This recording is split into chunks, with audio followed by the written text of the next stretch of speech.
республикабыз җитәкчеләренә бик зур рәхмәтемне белдерәм.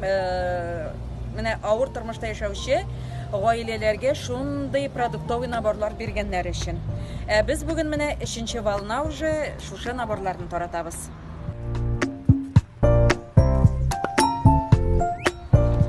Ничә балагыз бар инде сезнең? 5. Subhanallah. Бигрәк бай икәнсез. Шушы авыр заманда шундай ярдәм өчен бик зур рәхмәт. Бик яхшы ярдәм булды. Алена Владимировна үзе җанкаем. 40 килограмм бармы, юкмы сез? Коробкаларны ташып җыйый. Subhanallah. Зур рәхмәт әйтәсебез килә хөкүмәткә, менә шундый авыр ситуациядә калган гаиләләргә ярдәм күрсәткән өчен бик зур рәхмәтебезне белдерәбез. Гомумән мин үзем һәм инде ярдәм алган гаиләләрдә.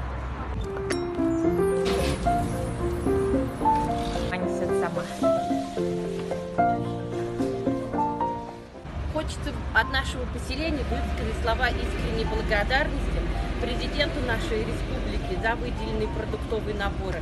Наше поселение говорит вам искренние слова благодарности, здоровья вам желаем и счастья за то, что вы нам помогаете. Также хочется высказать слова благодарности заводу Горького в лице Мистахова Рената Искандеровича, нашего кандидата в депутаты Подоксика Вячеслава Григорьевича, ну и, соответственно, самого директора Карпова Александра Николаевича. Всем большое спасибо, всем вам здоровья.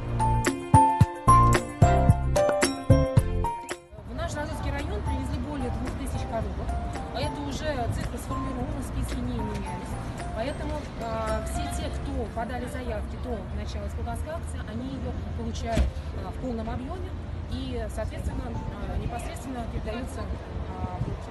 Сегодня к этой акции в третьей волне присоединились депутаты.